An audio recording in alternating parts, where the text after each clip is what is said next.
Hey guys, this is part 2 of Pilot's Handbook of Aeronautical Knowledge, Chapter 5, Aerodynamics. Hope you enjoy.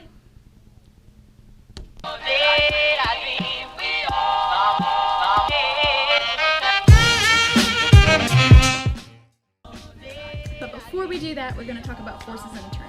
Look at an aircraft head-on, you only have a force of lift pulling upwards and gravity pulling downwards. The moment that airplane banks, however, lift splits into two different components. We have the vertical lift pulling us upward, and we have horizontal lift pulling us outward, as depicted by these little dash lines right there. And then we have total lift, which is our total lift, meaning horizontal plus our vertical lift. Opposing, we have gravity, weight, still hasn't changed, and we have centrifugal force, which is pulling us to the outside of the turn. The total of that is called the load factor, or the G-force. That's what you feel inside the cockpit pushing you into your seat. When we're practicing turns, we want to make sure that we are in coordinated flight, meaning we want centrifugal force to equal our horizontal component of lift. What happens if we don't maintain coordinated flight, we either have not enough centrifugal force or too much centrifugal force, meaning that the aircraft is uncoordinated and these G-forces can be loaded in spots on the aircraft that is not designed to handle. It's very easy to maintain coordinated flight. On our turn coordinator, we have a ball and fluid. You want to keep that ball in between those two black lines. In order to do that, when the ball is on the outside, you want to step on the ball. Alright, now we're going to talk about stalls. So last time we talked about the angle of attack and the definition of angle of attack, with a reference between the chord line and the relative wind.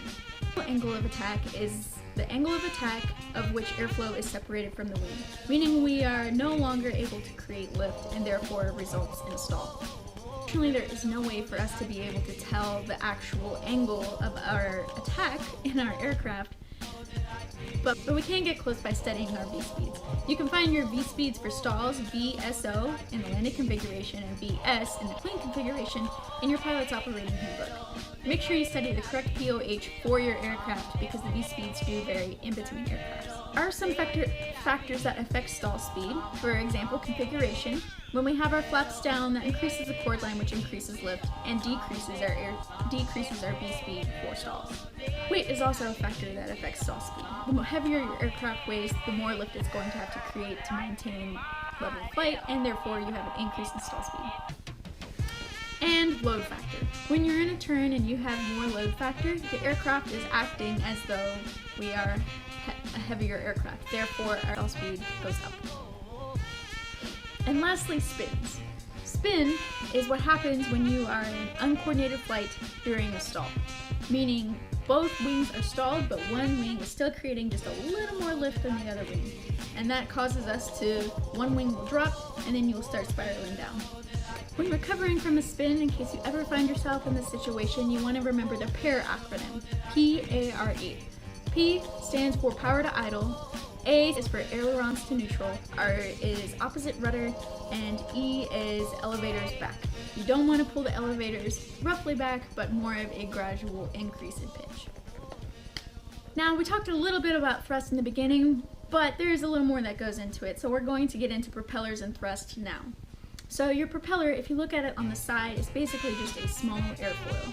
So instead of thinking of it as thrust, you can think of it as lift pulling us in a forwards motion.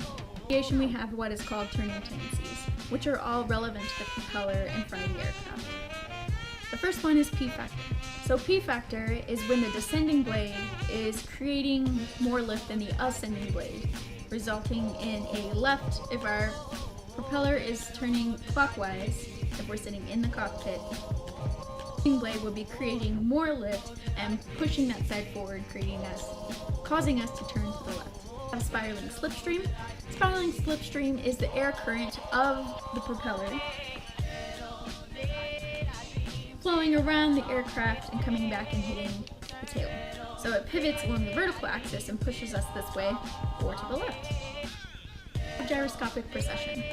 So gyroscopic precession, or any gyroscopes, feel a force 90 degrees in the direction of its turn. So if we have a propeller that's turning clockwise, if we're both sitting in the airplane and it's turning clockwise and we apply a force to the top, That means we're going to feel the effects of the force 90 degrees in rotation. So we would feel a push to the right. Now, quick precession does not happen in straight level flight. It only happens in climbs and descents. That's where those forces are applied. Lastly, we have torque.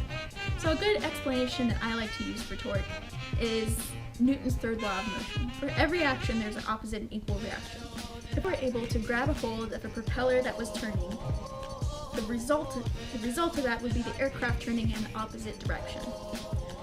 Realistically, we cannot do that. However, we do feel that on a very small scale, and that results in another left turning tendency. At this point, the book goes more into load factor. So we already talked about what load factor is, which is just the force that we feel in the cockpit pushing us down in the seat. As our bank angle increases, our G forces do increase. So a 60-degree angle of a bank is going to give us 2 G's of force, meaning we're going to feel twice the amount of gravity that we would normally. We need to be careful, however, because our little trainer aircraft are not designed to maintain very, very heavy G forces. This aircraft, we top out around positive 4.4 G's and negative 2.2 G's. It's important to know this limitation for your aircraft in case you ever find yourself in a situation where you might be getting close to those numbers. An example of that would be maneuvering speed. Maneuvering speed is the speed at which you can fully deflect the controls without any structural damage occurring to the aircraft. This is known as VA speed. VA speed is determined by this formula. Lastly, we have rate and radius of a turn. So your rate of turn is the time it takes to go in a turn, and the more you bank, the faster your rate will be. Your radius is dependent upon your airspeed. If you want a smaller radius, you want to have a slower airspeed. Lastly, we're going to talk a little bit about weight and balance.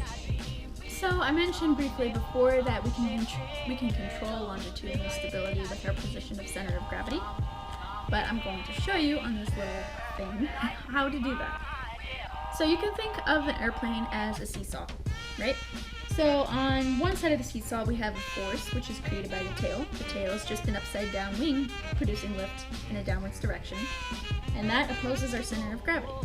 So the farther we move the center of gravity over here, the more we can control the aircraft. You can think of it as I'm sitting on the seesaw with another person, and the farther I move back, the higher I can lift that person into the air.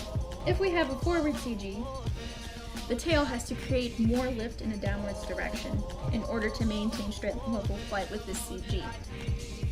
This results in a decrease in performance because your aircraft has to work harder to maintain level flight. The opposite is true for an aft CG.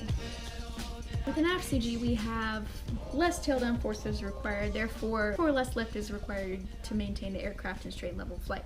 However, our controllability decreases because our moment arm, but the arm between our center of gravity and the center of lift, right here, is decreased.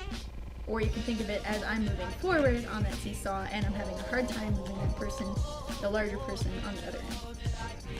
In summary, why do we have to learn all this stuff anyways?